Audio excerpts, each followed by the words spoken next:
Pretty much everyone wants to build wealth, right? But what if I told you there are two totally different ways to get there? The source material we're looking at today explores this fascinating idea. One path to riches is paved with stress and sorrow, while the other actually promises wealth and peace. Let's dive in and see how. And that question, man, it really cuts right to the chase, doesn't it? We've all seen it or heard the stories. The millionaire who's totally isolated, the successful business owner who's completely burned out. So the source poses this question right up front, setting up a problem that, let's be honest, many of us recognize all too well: the huge personal cost that can come with financial success. Okay, so check this out. The entire financial philosophy we're diving into, it's all built on this one single verse from the book of Proverbs. And this isn't just treated as a nice thought. For people who follow this, it's a spiritual law. It's what separates blessed wealth from every other kind. This is the absolute foundation for everything that follows. All right, so let's dig into that first path. The source material calls it the world system. And you can basically think of it as the conventional approach. The hustle, the grind, the competition. But here's the catch. According to this teaching, it's built on a foundation that's just, designed to bring sorrow. So the thinking goes like this. This whole system rests on these four pillars that just inevitably lead to bad stuff. It all starts with a deep fear of not having enough. That fear pushes you into constant, exhausting work, and that in turn can easily lead to a mindset of greed and hoarding. And it often depends on something the source calls a form of modern-day slavery: debt. And wow, this quote really nails their perspective on debt. See, in the conventional way of thinking, we're often told debt is a tool, right? It's leverage for growth. But from this point of view, nope, it's a chain. It literally creates a master-servant relationship that brings anxiety and pressure. In other words, sorrow. Okay, so that's path number one. Now let's switch gears and look at the alternative. This is presented as the total opposite of the world system. And this one isn't about grinding and hustling in the same way. It's about operating under something the source calls the blessing. So what exactly is this blessing? Well, the teaching is super clear on this. This isn't about luck. It's not about winning the lottery or getting a lucky break. It's described as a real, tangible, spiritual power-up, you could say, from multiplication and increase. The source even traces this power all the way back to the very beginning, in Genesis, saying it's a foundational force that's available. And this comparison here, it just lays it all out, side by side. So on one hand, you've got a system running on fear and pure human effort, which leads to hoarding and sorrow. And on the other, a system that's based on faith and a divine power, which they say lets you operate from a place of rest and actually brings joy and peace. The two outcomes could not be more different. All right, so if the blessing is the secret sauce, the big question is, how do you get it? How do you turn it on?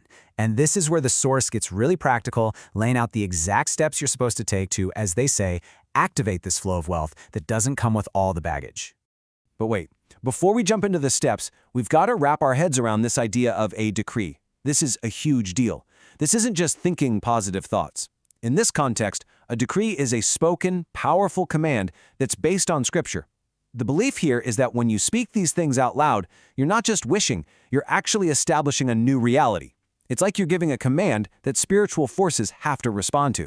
So here they are, the 3 keys to activating this whole thing. First up is confession, and that means you're constantly speaking those decrees we just talked about. Second is obedience, which specifically means tithing and just being outrageously generous, which is seen as unlocking favor.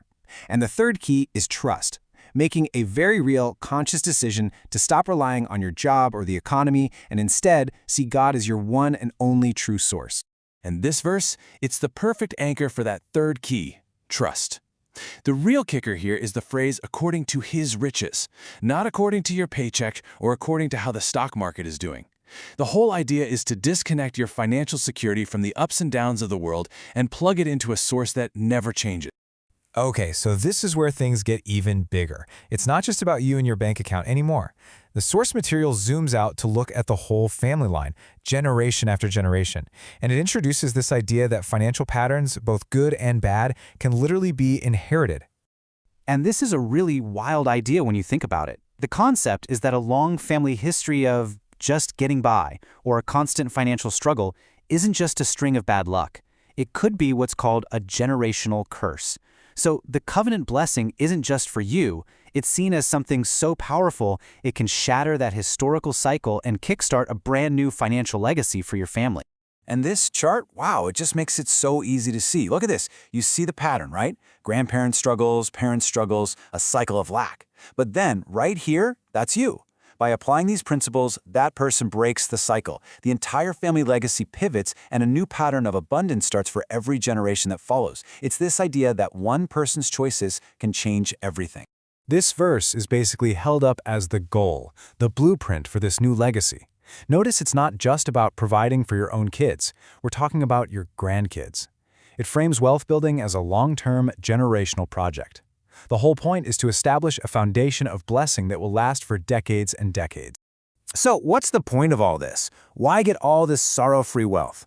Well, according to the source, it's definitely not so you can just sit on a big pile of cash. The real end game is to become a channel, a pipeline for blessings to flow through you to other people. I really love this metaphor they use. It's so powerful. It asks, are you a reservoir or are you a river? A reservoir just holds water. It collects, it gets stagnant. That's the worldly mindset of hoarding. But a river is always flowing. Wealth is constantly coming in, but it's also constantly flowing out to bless others. And the amazing part is, that act of flowing out is what's believed to cause even more to flow in. And this right here, this is the core identity, the mantra of the whole system. It's a declaration that wraps up the entire philosophy in one powerful sentence. The very reason you are blessed is so that you can be a blessing to someone else. It completely reframes wealth. It's not something you own, it's something you manage and distribute. And that brings us to our final thought. You know, no matter what you personally believe, this whole system really boils down to this incredibly powerful link between what we say, what we believe, and what we actually see in our bank accounts. It really makes you stop and think, just how much are my own thoughts and the words I speak shaping the financial reality I'm living in right now? A pretty fascinating question to chew on.